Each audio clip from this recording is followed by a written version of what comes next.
Kita tilawah bareng-bareng hadirin sebelum nanti kita bahas 10 hari yang paling baik di antara hari-hari terbaik. A'udzu billahi minasyaitonir rajim. 1, 2, 3.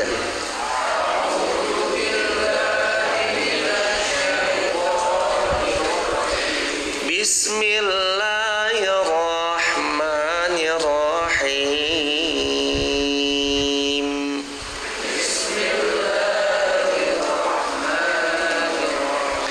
Inna iddatash syuhur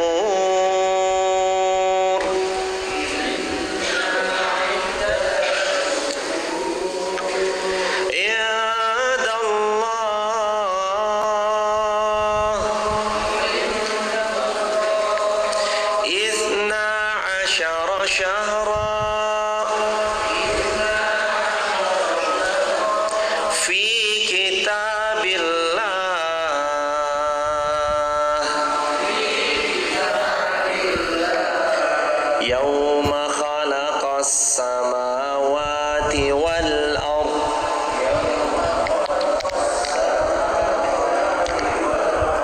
minha arba'atun hurum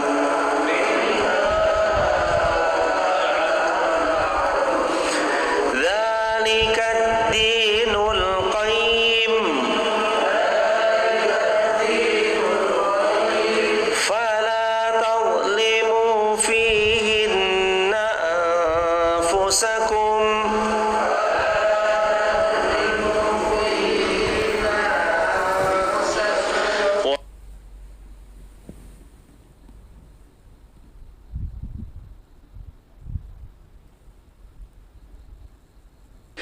kaffah kama yuqatilunakum kaffah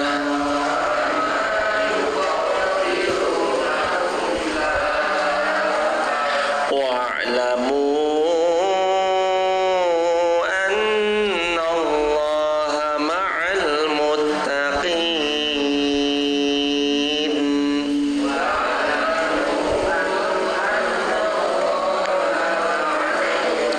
Allahumma arhamna bil Qur'an. Sesungguhnya jumlah bulan menurut Allah di sisi Allah itu isna asyara syahran, ada 12 bulan. Al-Muharram, Safar, Rabiul Awal, Rabiul Akhir, Jumadil Ula, Jumadil Ukhra, Rajab, Sya'ban, Ramadan, Syawal, Zulqa'dah, Zulhijjah.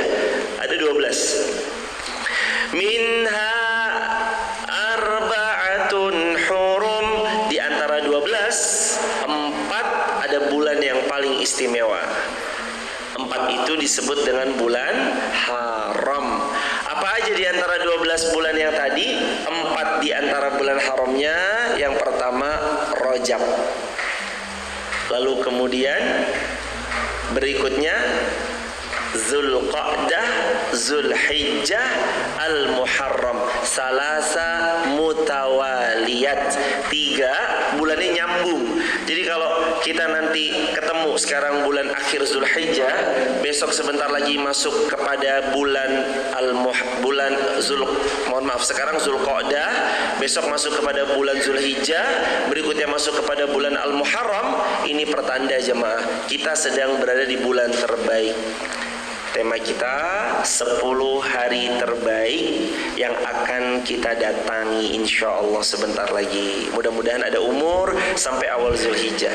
Hadirin jamaah yang dirahmati Allah, ada 10 hari terbaik setelah 10 hari terakhir Ramadan. Hari yang terbaik itu adalah 10 hari pertama di bulan Zulhijjah. Besok sebentar lagi Kita akan jumpa nih insya Allah, kalau nggak di tanggal 18, tanggal 19, tergantung jamaah lebarannya kapan. Kalau lebarannya tanggal 28, berarti besok tanggal 18 1 Zulhijjah.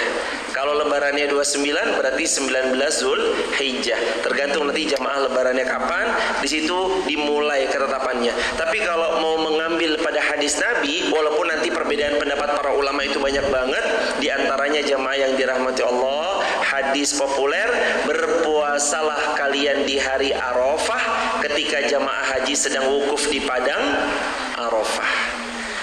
Jadi melihat dari hadis tersebut, nanti anjuran puasa Arafahnya ngikut jamaah haji yang sedang wukuf di padang Arafah. Meskipun nanti ada dalil-dalil yang lain, ada matlaknya masing-masing. Matlaknya Arafah di Saudi berbeda sama matlaknya Wonosobo. Nggak apa-apa, ayo kita berlapang dada menerima dan menyikapi perbedaan. Ingat rumus kita, fikih itu luas, kita harus punya pandangan yang lebih luas dari masalah bahasan fikih. Hadirin jamaah yang dirahmati Allah, ayat ini mau mengajak kita untuk menyadari bahwa 10 hari besok ini 10 hari yang sering dilalaikan, padahal dia kandidat yang bisa booster iman dan bisa booster pahala kita sebagaimana 10 hari terakhir di bulan Ramadan. Maka hari ini saya mau bagi tips dan trik apa aja agar kita lakukan di 10 hari terakhir, 10 hari pertama di awal Zulhijjah. Amalan istimewa yang pertama yang harus kita lakukan di 10 hari pertama bulan Zulhijjah adalah perbanyak puasa. Perbanyak apa yang pertama? Puasa. Kana Nabi sallallahu alaihi wasallam, kana Rasulullah sallallahu alaihi wasallam yasumu tis'a Dzulhijjah wa yaum Asyura.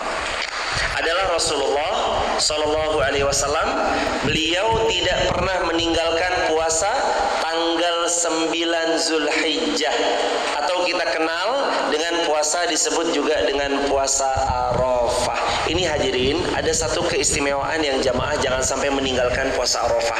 Sabda Nabi, siapa yang berpuasa 1 hari di tanggal 9 Zulhijjah, atau siapa yang berpuasa Arafah,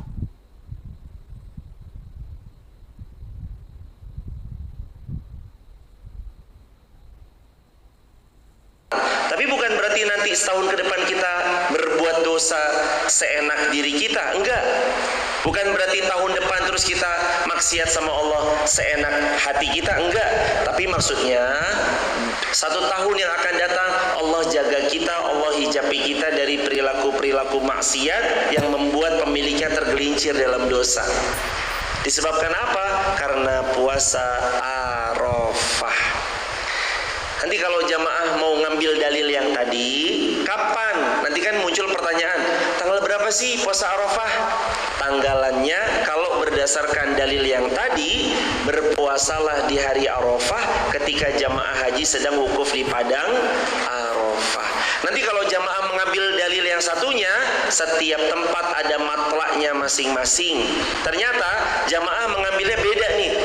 Jamaah sedang wukuf di padang Arafah, jamaah hari ini menurutnya 8 Zulhijjah, berarti besok jamaah berpuasanya. Silakan, karena masalah bahasan fikih ini sangat luas, kami nggak masuk ke ranah sana. Kami lebih suka kalau kita mari berlapang dada bersikap atas perbedaan fikih ya. Jangan sampai karena perbedaan fikih membuat kita ribut, bertengkar, dan nggak selesai-selesai atas pertengkaran itu. Apalagi selain puasa Arafah yang harus dipegang, ada puasa Senin Kamis. Apalagi ada puasa Daud. Kata Nabi, sebaik-baik puasa adalah puasa Nabiullah Daud alaihi salam. Sehari berpuasa, sehari berbuka, sehari berpuasa, sehari berbuka. Kalau hadirin jamaah yang dirahmati Allah, mau yang sangat powerful, jamaah gabungkan antara semua kebaikan-kebaikan yang bisa diupayakan, tapi tetap jangan sampai ditinggalkan puasa di hari Arafah. Karena nanti 10 hari pertama ini prime time. Pahala yang Allah berikan jor-joran. 9 hari pertama diantaranya kalau bisa puasa-puasa. Kalau nggak bisa semuanya, pegang 1 hari yang jangan sampai dilepas. Hari Arafah tanggal 9. Kalau tanggal 10-nya puasa nggak boleh puasa. Sabda Nabi, tidak ada puasa bagi pihak yang sedang merayakan hari raya Idul Adha dan Idul Fitri. Jadi pas kita Idul Adha, Idul Fitri, kita nggak ada yang namanya puasa. Karena hari itu adalah Idain, 2 hari raya, kita diminta untuk berbahagia. Yang kedua, amalan di 10 hari pertama bulan Zulhijjah. Kalau bisa berumrah dan haji, berumrah dan berhajilah. Ini insya Allah ya Allah, sekarang lagi hujan ya Allah, kami mendoakan yang hadir di Masjid Muhammad Al-Fatih Wonosobo, yang ada di TikTok, yang ada di YouTube maupun Instagram, berangkatkan haji sesegera mungkin ya Allah, berangkatkan umrah sesegera mungkin ya Allah, bersama teman-teman terbaik, di waktu terbaik menurutmu, dibersamai gurunda-gurunda terbaik, mendapatkan fasilitas-fasilitas terbaik, dan kami terus bisa ibadah dengan kualitas ibadah terbaik ya Allah, sesegera mungkin dengan izinmu, amin ya rabbal alamin. Waktu itu ada cerita, waktu jamaah haji zaman Nabi SAW dan para sahabat Nabi radhiyallahu anhum ajma'in, ada seseorang yang nyeletuk kepada salah seorang sahabat yang bernama Sayyiduna Abdullah bin Abbas radhiyallahu an, atau Sayyiduna Abdullah bin Umar. Banyak banget jamaah hajinya ya. Pada saat itu beliau bilang gitu, banyak banget ya yang haji. Lalu terus kemudian sahabat Nabi ini mengatakan, tidak, yang haji qalil, sedikit. Kenapa? Akhirnya rasa penasaran itu menimbulkan pertanyaan, loh ini kan pada kenyataannya banyak, kenapa dibilang yang haji sedikit? Beliau mengatakan, yang haji banyak, tapi yang diterima menjadi hajjan mabruran, wa sa'yan mashkuran, wa dhanban maghfuran, sedikit. Kenapa? Karena ternyata ada sebagian mereka yang datang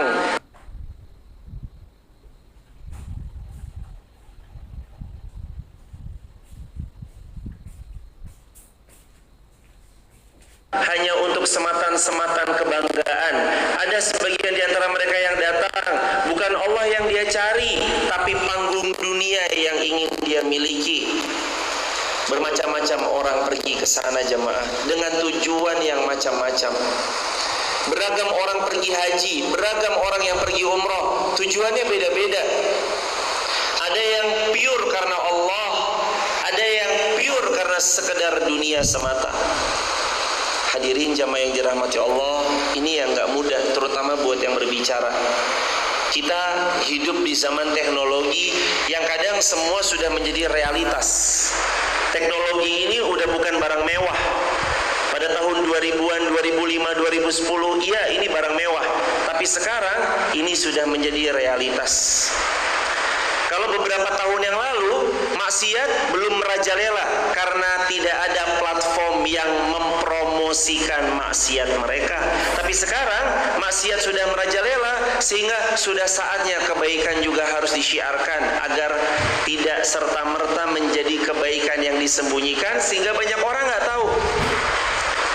Tapi ingat jamaah, platform kita yang sekarang kita punya, baik TikTok, YouTube, Instagram, jadikan ladang jariyah. Kalau kita mengupload, niatkan karena Allah. Yang melihat, jaga hati, jangan sampai berburuk sangka kepada orang lain. Yauma la yanfa'u malu wala banun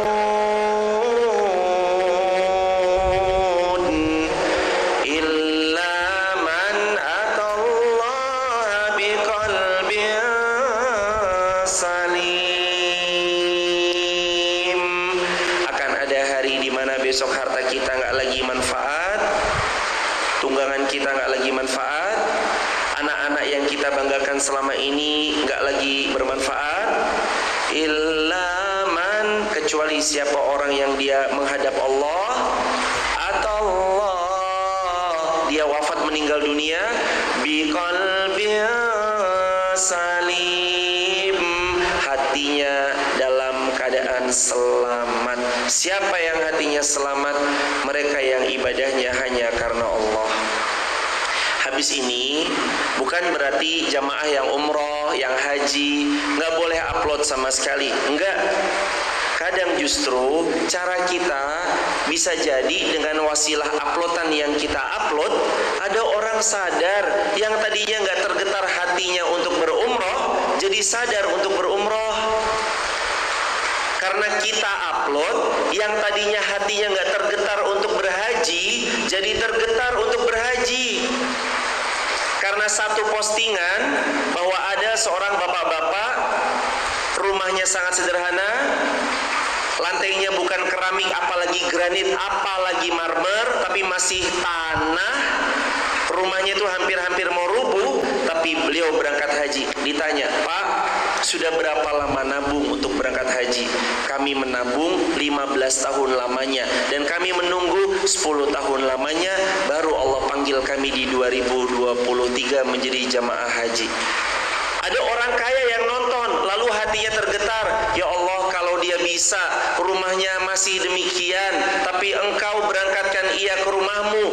Apalagi saya, ya Allah, yang mobil saya memadai, tas saya sangat memadai, handphone saya sangat memadai, rumah saya sangat memadai, jam tangan pun kalau saya jual langsung bisa memadai untuk bahkan bolak-balik beberapa kali ke Baitullah. Akhirnya beliau pun tersadar, beliau pun berangkat jemaah. Kadang wasilah kebaikan itu datang lewat apa yang mereka lihat di sosial media. Maka hadirin jamaah yang dirahmati Allah, mari kita gunakan sosmed kita untuk berbuat baik. Takut sama Allah jamaah, kalau nanti terlalu berlebihannya kita membuat seperti yang tadi Sayyiduna Abdullah bin Abbas katakan, yang berangkat ke sini banyak tapi yang diterima sedikit. Takut kita sama Allah masuk bagian dari orang yang hajinya nggak diterima. Makanya ada doa yang harus sering diucap, Allahumma ja'alna hajjan mabruran wa sa'yan mashkuran wa dhanban maghfuran. Ya Allah, jadikan hajiku haji yang mabrur, sa'iku sa'i yang penuh syukur. Jadikan semua dosa-dosaku Engkau ampuni tanpa tersisa sedikit pun, seperti aku bayi yang baru lahir. Kalau kata Nabi, kawaladathu ummu, seperti bayi yang baru lahir dari perut ibunya. Ini amalan, mudah-mudahan insya Allah kita senantiasa bisa dimudahkan pelan-pelan jamaah untuk merapat ke Baitullah biidznillah. Yang ketiga, wadzakirin Allah katsiran wadzakirat,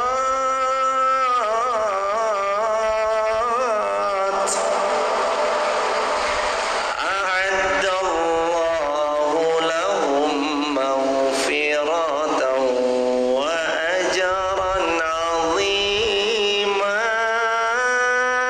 Allah berfirman, wadzakirin Allah katsira wadzakirat. Harus jadi laki-laki dan perempuan yang banyak zikir. Jadi di 10 hari pertama bulan Zulhijjah, salah satu amalan yang paling dianjurkan, perbanyak zikir kepada Allah. Nanti kalau sudah masuk waktunya Idul Adha, perbanyak takbir. Takbir yang diajarkan, sahabat pernah 2, sahabat pernah 3. Mau 2 boleh. Allahu Akbar, Allahu Akbar, Allahu Akbar. Ini 3. 3 boleh. Atau 2 juga boleh. Allahu Akbar, Allahu Akbar, la ilaha illallah, ila akhirih. Perbanyak zikir, perbanyak takbir. Jamaah, Rasulullah nggak pernah ninggalin zikir ini, terutama ketika masuk di hari Arafah. Ini zikir prestis, zikir yang Nabi dan Nabi sebelum Rasulullah nggak pernah ninggalin. Beliau pernah bilang, ada satu zikir yang aku Dan nabi-nabi sebelumku, kata Rasulullah, tidak meninggalkan zikir itu. Apa zikirnya? La ilaha illallah wahdahu la syarikalah lahul mulku wa lahul hamdu wa huwa ala kulli syai'in qadir. Coba diulangi bareng-bareng. La ilaha illallah wahdahu la syarikalah lahul mulku. Itu amalan yang ketiga yang paling dianjurkan dan paling direkomendasikan oleh baginda sallallahu alaihi wasallam.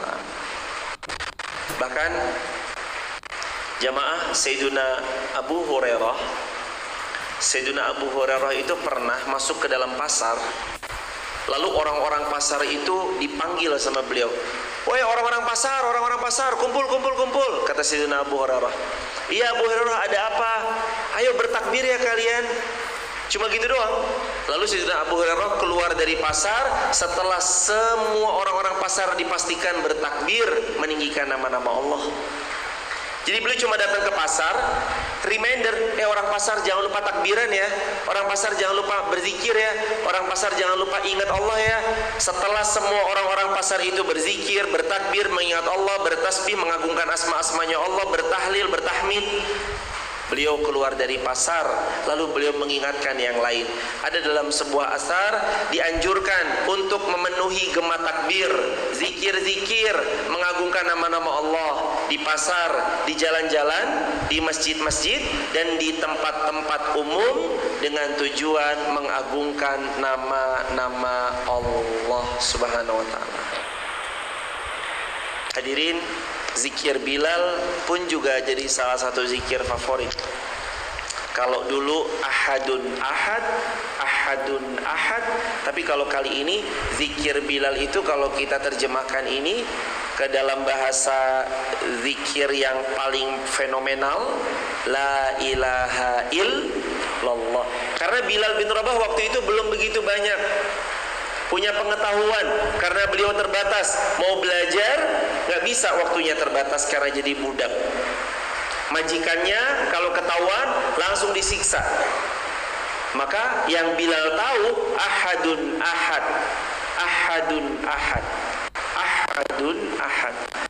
Kurban, walau hanya baru berniat, boleh bagi dia untuk ikut andil menghidupkan sunnah Nabi, tidak memotong kuku, kumis, dan semua bulu yang ada di badannya sampai hari raya Idul Adha.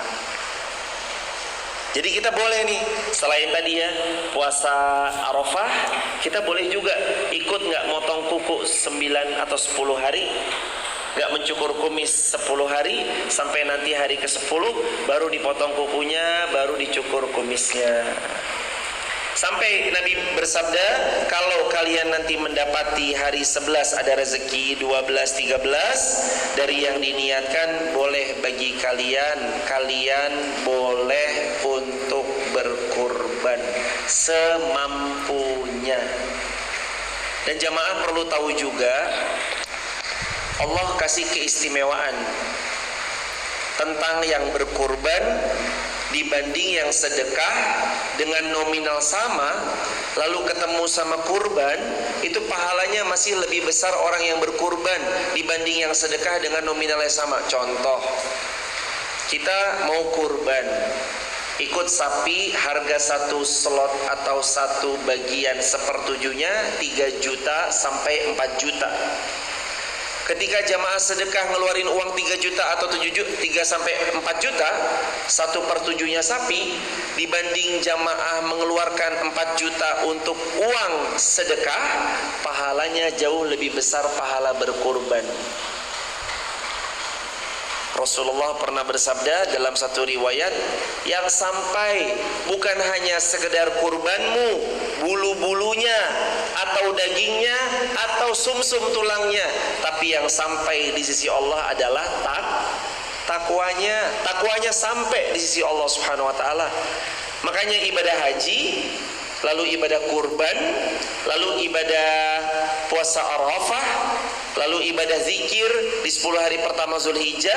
Lalu ibadah puasa juga termasuk diantaranya. La'allakum tattaqun, supaya kita bertakwa. Goalsnya itu. Jadi setting goalsnya itu, ngapain aja yang kita lakukan, apapun amal soleh yang kita kerjakan, setting goalnya itu memang untuk meraih ketakwaan di sisi Allah, bukan yang lain. Berangkat jamaah datang dari sebuah desa, membawa sebuah unta, kambing, domba, sapi, semampunya. Walaupun memang kecil secara ukuran, tapi secara umur beliau sudah masuk waktu untuk boleh menjadi hewan kurban, boleh silakan. Atau mungkin kita merasa memang mampunya sesuai dengan budget kita, boleh silakan. Enggak pun enggak apa-apa, yang penting niat. Teman-teman, ada seorang sahabat Nabi dapat benar-benar sesuatu sesuai dengan yang dia niatkan karena niat dan azamnya yang kuat. Sahabat Nabi pernah bilang, "Ya Rasulullah, saya mau masuk Islam." Rasulullah bilang kepada para sahabat, "Tolong bagiin harta ghanimah kepada beliau ya." Kata beliau, "Ya Rasulullah, saya masuk Islam bukan karena ghanimah. Saya masuk Islam, saya niatkan untuk jihad di jalan Allah, mencari ridhonya Allah, sampai nanti jantungku tertusuk tombak atau anak panah hingga tembus ke belakang dan aku pun mati syahid di atas jalannya Allah Subhanahu wa taala." Nabi bilang, sabda Nabi, kalau kamu jujur, Allah sampaikan sesuai yang diniatkan. Lagi-lagi Nabi bersabda, kalau kamu jujur, Allah sampaikan kepada yang diniatkan. Apa yang terjadi jamaah? Perang berkecamuk. Laki-laki ini masuk ke medan perang. Seketika dia merangsek ke barisan musuh. Ketika perang sudah reda, debu-debu yang mengepul itu sudah turun, Nabi mencari, mana laki-laki yang tadi, mana laki-laki yang tadi, mana laki-laki yang tadi. Ternyata dapat, laki-laki itu sudah meninggal dunia. Lalu Nabi memastikan, ahwa, ini laki-laki yang tadi meniatkan dia akan mati di jalan Allah. Iya ya Rasulullah, ini dia meninggal dalam keadaan anak panahnya orang-orang kufar tertusuk tepat di jantung yang pernah dia tunjuk karena niat jujurnya kepada Allah. Sahabat, kalau kita jujur kepada Allah dengan yang kita niatkan, Allah yang akan menolong kita. Walaupun kadang kita nggak ngerti dari mana pertolongan Allah itu datang. Nggak pernah kebayangkan dari mana, kita memulai dari mana. Nol, yang saya punya nol. Kita mau mulai dari mana? Saya nggak punya modal apapun. Kita mau mulai dari mana? Bahkan sekarang pun rumahnya masih sangat terbatas. Mau mulai dari mana?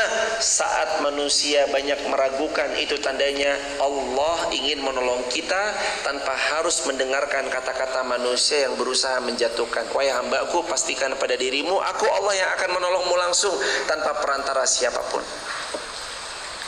Jamaah, pernah satu ketika kita lagi merasa ini akhir karir hidup saya akan hancur porak-poranda, lalu tiba-tiba Allah menolong kita? Pasti pernah.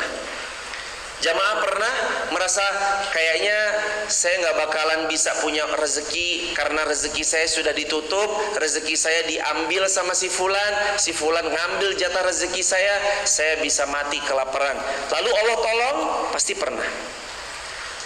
Jamaah pernah merasakan semua ditutup, pasar-pasar tutup, semuanya lockdown 2 tahun, hampir 3 tahun, benar-benar kita masih dihantui dengan virus tertentu, lalu jamaah merasa setelah di PHK saya nggak akan punya karir lagi, saya nggak akan bisa hidup lagi. Tapi sekarang Allah tolong.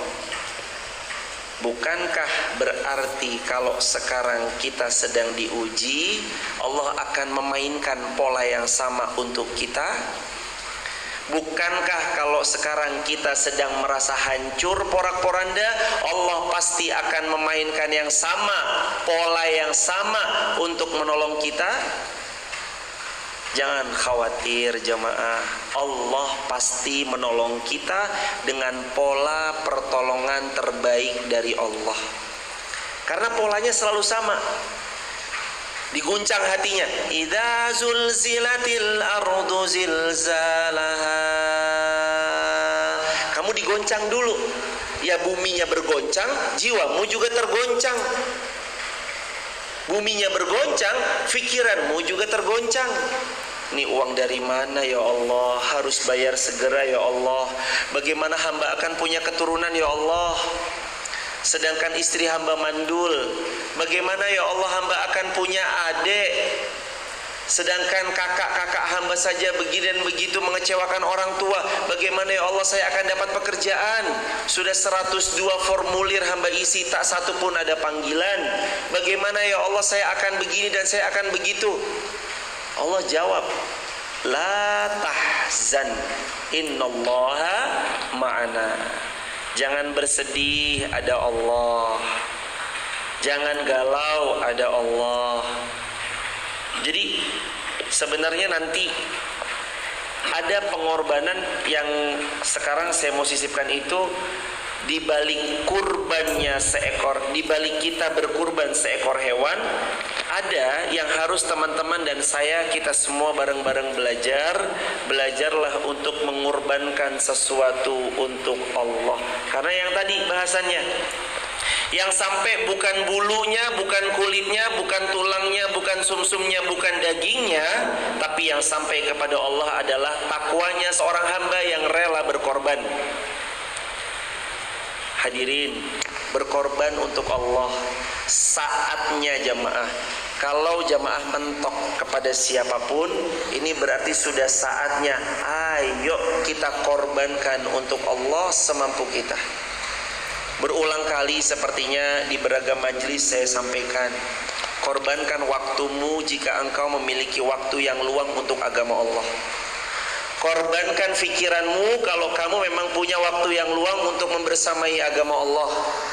Korbankan ilmumu kalau kamu memang punya waktu luang untuk membagikan ilmumu kepada umat. Korbankan hartamu kalau memang hartamu bisa maslahat untuk kepada banyak umat.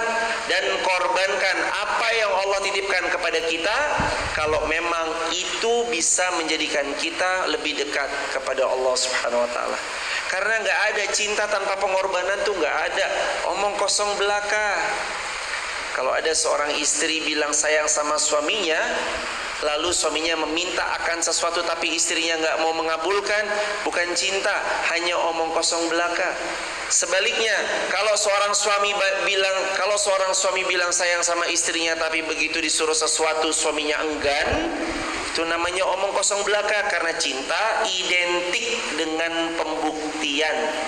Cinta identik sama apa? Pembuktian. Allah mau, ya wahai hambaku, apa yang kamu mau korbankan untukku? Berkorbanlah. Saya korban perasaan, gimana Ustadz, boleh nggak?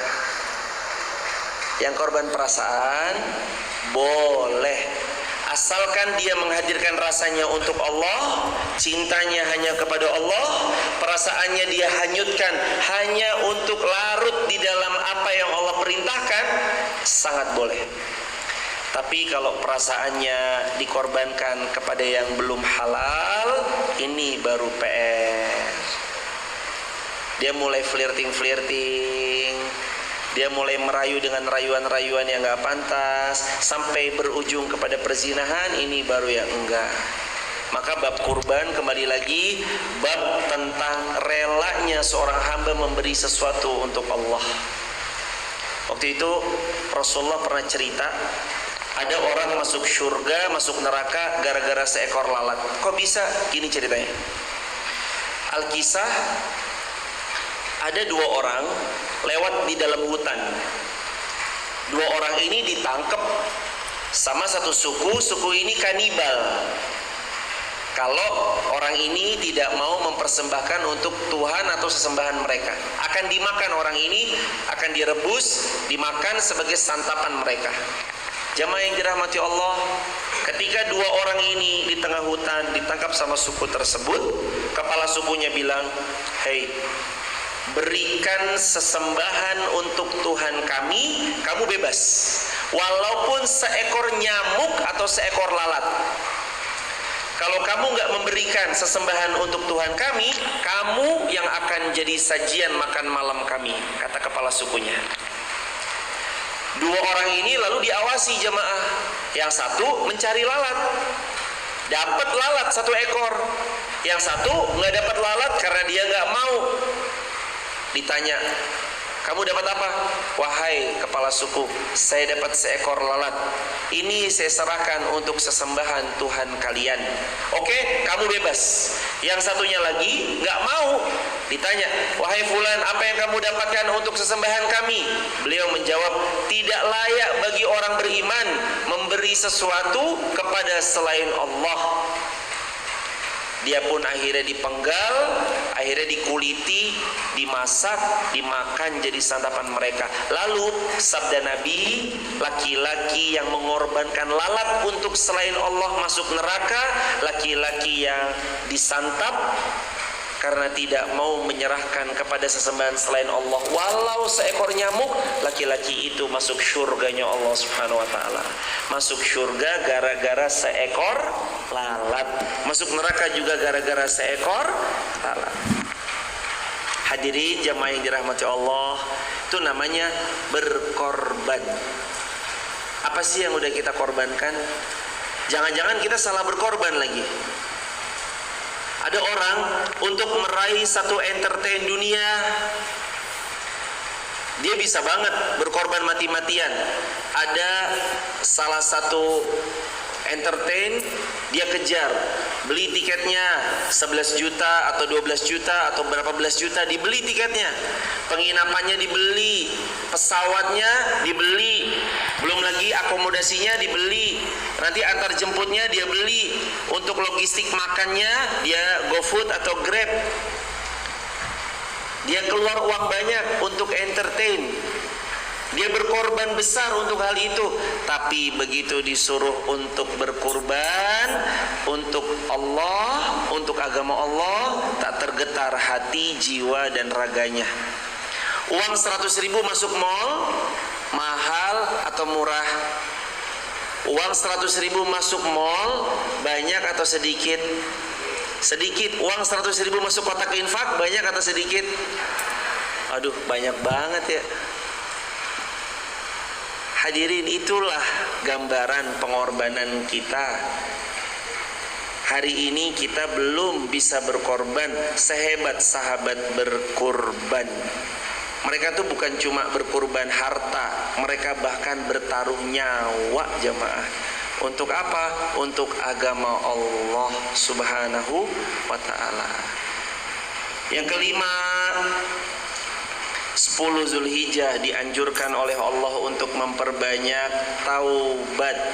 Ya ayyuhalladzina amanu tubu ilallahi taubatan nasuha.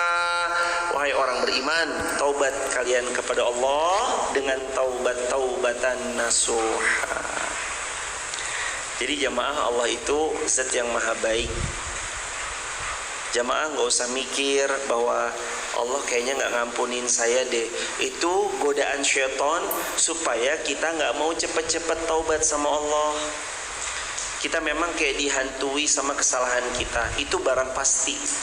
Siapapun yang berbuat salah, siapapun yang curang, siapapun yang culas, siapapun yang gak amanah, siapapun yang dia pernah memaksiati Allah atau mengambil haknya manusia dengan cara yang gak benar, pasti terus dihantui dengan rasa takut. Itu wajar sama manusia. Kalau memang ada sangkut pautnya sama hubungannya kepada sesama manusia, baik hutang, kembalikan hutangnya. Ada pinjaman, kembalikan pinjamannya. Ada sendal yang pernah dicuri, kembalikan sendalnya. Ada baju yang pernah tertukar, balikin bajunya. Ada sesuatu barang yang pernah kita ambil dari sebuah hotel, kembalikan jemaah. Mungkin kita dulu nggak tahu, ngambil lampu di hotel tuh nggak boleh. Tapi mungkin karena dia ngerasa, ini hotel kan udah saya bayar, lampunya dia ambil, muknya, ini muknya hotel bagus nih kayaknya, diambil, balikin jemaah. Dulu ada muk yang pernah diambil, atau mungkin di hotel ada sejadah. Sejadah itu terus kemudian ke bawah gitu. Begitu tahu ternyata nggak boleh dibawa, balikin jamaah, balikin. Atau jamaah makan steak, di situ steak ada pisau garpunya, garpu pisaunya diambil, balikin jamaah. Ada hubungan terkait manusia, kembalikan. Ada masih sangkut paut sama manusia, kembalikan. Jangan ada satupun yang tersisa yang menjadi beban pikiran kita kecuali kita kembalikan. Kalau urusan maksiatnya sama Allah, tinggal ucap astagfirullah wa atubu ilaih. Ucapan itu hadirin, ya Allah maafin kami banyak ngeluhnya. Astagfirullah wa atubu ilaih. Ya Allah, kami bertobat kepadamu dari masa lalu kami yang begitu kelamnya ya Allah. Kami benar-benar insyaf ya Allah dari masa lampau kami yang begitu buruknya ya Allah. Kami benar-benar taubat ya Allah dari lisan kami yang selalu menggibah ya Allah. Kami benar-benar taubat ya Allah dari tas-tas mewah yang kami koleksi tapi sekalipun belum pernah kaki ini menginjak ke tanah suci. Kami bertaubat padamu ya Allah. Selalu yang dia kemukakan itu di hadapan Allah. Kalau hamba ini jujur berdoanya, Allah yang nanti akan menolong dia untuk semakin dekat, jalan Allah terbuka untuknya. Walladzina jahadu fina lanahdiyannahum subulana. Kalau dia sungguh-sungguh mencari jalan Allah, Allah bukakan jalannya menuju Allah tanpa ada penghalang. Dan seperti itu kan Allah. Kalau ada hambanya datang kepada Allah sejengkal, Allah sehasta. Dia datang sehasta, Allah satu depa. Hambanya berjalan, Allah datang kepada hamba tersebut dengan lari. Saking cintanya Allah kepada hamba yang kembali, maka jangan mau dibisiki syaitan. Kamu udah banyak dosanya, gak usah tobat. Itu bisikan syaitan. Kamu mah dulunya jahat, gak usah tobat. Kalau itu bisikan syaitan. Kamu dulunya pernah berbuat maksiat, gak usah tobat. Itu syaitan supaya kita gagal cari ridhonya Allah. Maka salah satu amalan yang kelima, taubatan nasuha. Jamaah yang dirahmati Allah, saya ketemu waktu 2019 bulan Februari, ada tamu dari Denpasar Bali. Kami nemenin ngopi, lalu beliau ngobrol jemaah tentang taubat.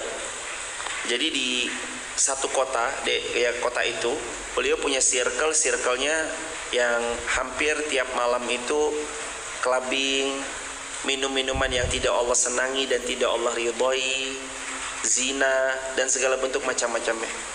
Sampai pada satu pertemuan beliau nyeletuk kepada temannya, sebenarnya niatnya tuh ya santai, ucapan ngobrol santai, tapi inginnya juga kalau bisa beliau ini berubah. Kalimatnya, mau sampai kapan begini terus? Dia sedikit cuma mengucap kalimat sederhana dan sedikit, mau sampai kapan begini terus. Akhirnya kalimat itu dibawa oleh temannya pulang, yang tiap malamnya party, minum-minuman yang tidak Allah senangi, berzina. Akhirnya dia dihantui. Dia pulang tertunduk lesu, bercermin. Lalu dia bilang di depan cermin, dia terngiang kalimat yang tadi diucap temannya itu, mau sampai kapan begini? Sambil dia tatap lamat-lamat wajah orang yang ada di depan cermin, yakni dirinya sendiri. Terus akhirnya dia bilang, iya ya, masa mau begini terus hidup? Iya ya, kita nih mau mati, masa tiap malam party, tiap malam minum-minuman yang tidak Allah senangi, masa zina ganti-ganti pasangan, mau sampai kapan ya? Mulai detik itu jamaah, uang yang selama ini dihabiskan untuk membeli sesuatu yang tidak Allah senangi, membayar perempuan yang menjajakkan diri dan segala bentuk macamnya, sekarang dia sudah berhijrah, dia taubat, dia insyaf. Uang yang untuk ke arah sana sekarang beralih. Pos yang tadinya untuk memaksiati Allah sekarang berganti jadi pos-pos dananya disalurkan untuk membersamai agama Allah. Padahal cuma satu kalimat, mau sampai kapan begini terus? Jamaah kalau ngobrol sesekali sama teman yang mungkin teman ini kita tahu banget, jauh banget dari Allah, sesekali sampaikan ucapan ringan.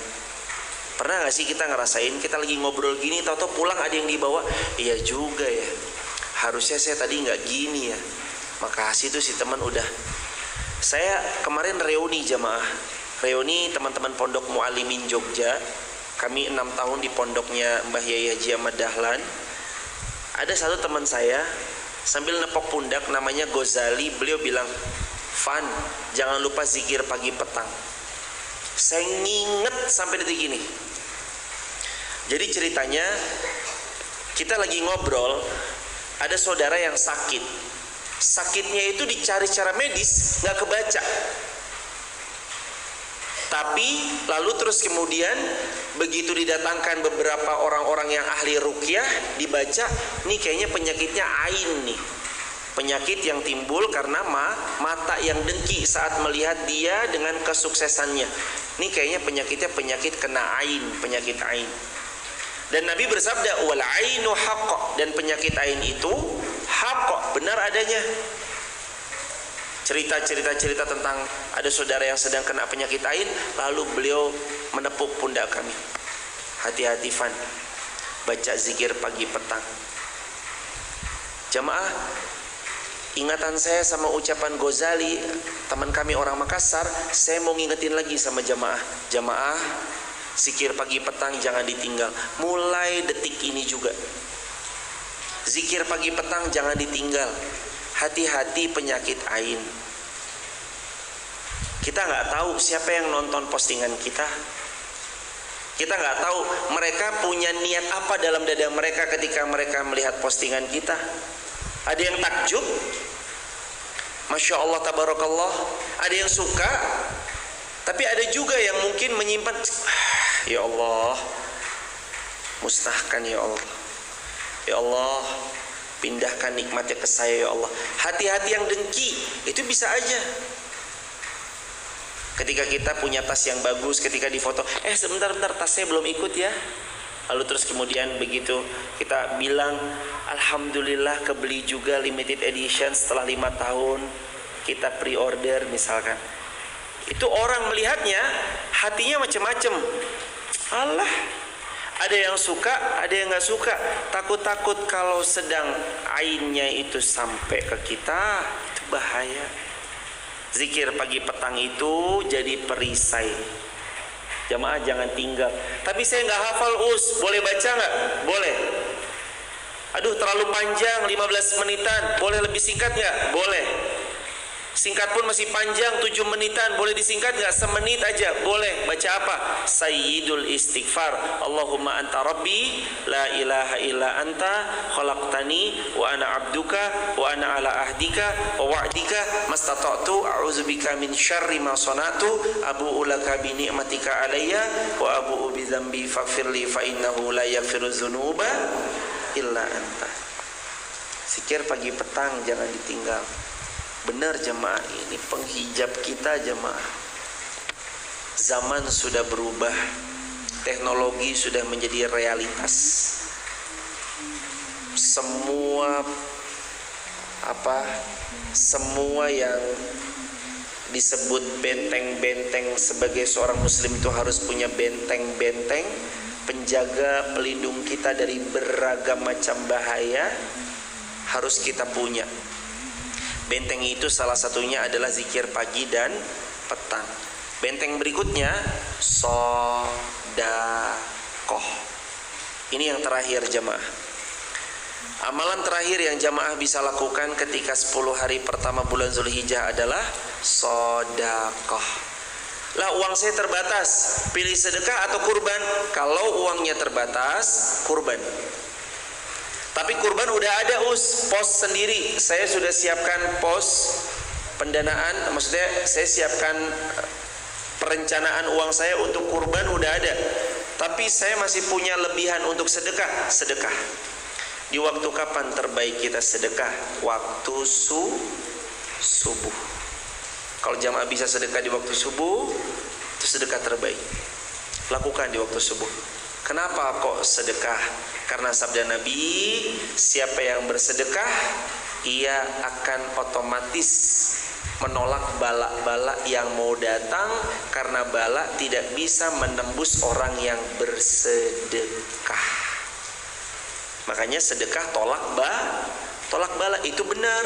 Sedekah tolak bala itu benar. Jadi kalau kita nggak mau nih kena bala, bismillah sedekah. Itu amalan-amalan istimewa yang kita harus pegang baik-baik 10 hari pertama di waktu-waktu terbaik di bulan Zulhijjah. Hujan penuh rahmat dari Allah, semoga menjadi wasilah doa-doa kita diijabah Allah. Mari kita berdoa. Hujan, ada yang safar, datang tamu-tamu, ada yang dari luar kota jamaah. Mas Dayat dari Jakarta, Mas Dayat. Wah, ini mumpung lagi safar, udah di majelis ilmu, doa diijabah karena malaikat menaungi. Lagi hujan, doa diijabah, malaikat menaungi karena hujan itu penuh berkah, majelis ilmu yang malaikat menaungi. Yang ketiga, ada musafir dari Jakarta datang jauh-jauh, ini doa mustajab. Yang keempat, mungkin kayaknya ada hati yang sedang terzolimi ini. Hati-hati yang terzolimi itu juga kata Nabi, doanya mustajab. Yang kelima, doa ibu sama anaknya, doa bapak sama anaknya, kata Nabi, al-walid li waladi, doanya orang tua kepada anaknya, doanya juga mustajab. 5, mudah-mudahan kita berdoa Allah ijabah semua hajat-hajat kita. Nastaghfirullah wa natubu ilaihi. Allahumma sholli ala Muhammad wa ali Muhammad. Allahumma antas salam wa minkas salam. Tabarakta ya dzal jalali wal ikram.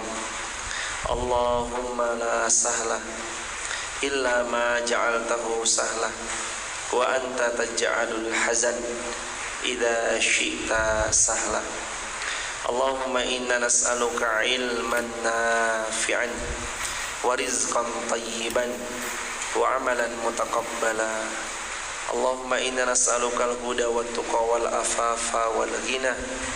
Allahumma inna na'udzubika min ilmin la yanfa' wa min qalbin la yakhsha wa min nafsin la tasba' wa min du'ain la yustajabu lah.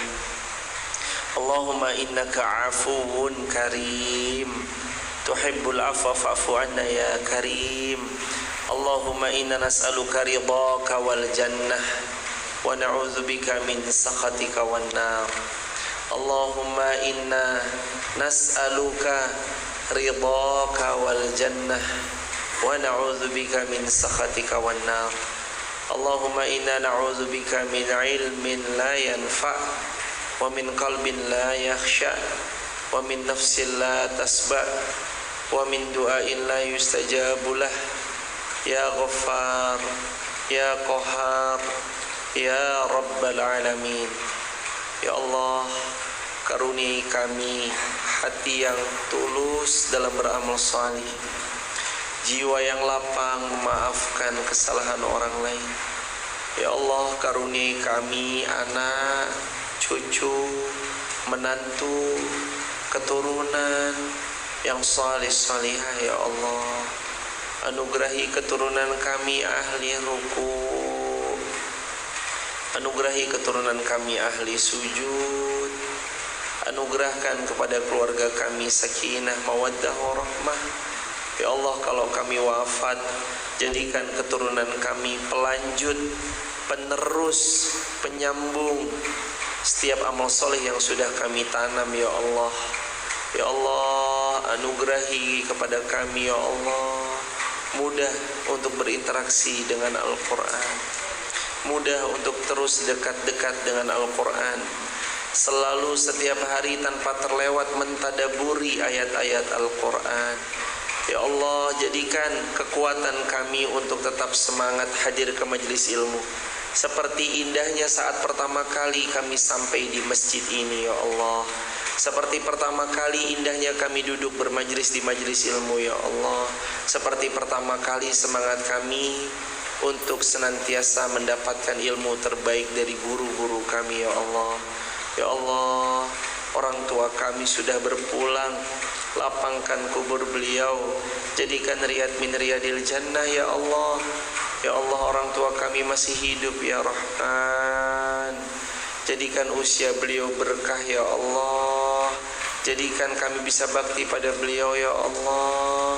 Jadikan kami juga bisa memenuhi kebutuhan hidup beliau di masa senjanya ya Allah. Ya Allah, jadikan kami hamba-hambamu yang terpilih untuk bisa menginjakkan kaki ke tanah suci ya Allah. Kami rindu Baitullah, kami rindu ingin ke rumahmu ya Allah. Hari-hari ini kami baru bisa melihat seliweran di beranda-beranda kami ya Allah. Hari ini kami baru bisa melihat Ka'bah di FYP sosial media kami ya Allah. Pilih kami sebagai hamba-Mu yang bisa berkunjung di tahun ini berumrah ataupun berhaji ya Allah. Ya Allah, kalau belum di tahun ini, semoga Engkau berikan di waktu terbaik menurut-Mu ya Allah. Ditemani oleh teman-teman terbaik menurut-Mu ya Allah.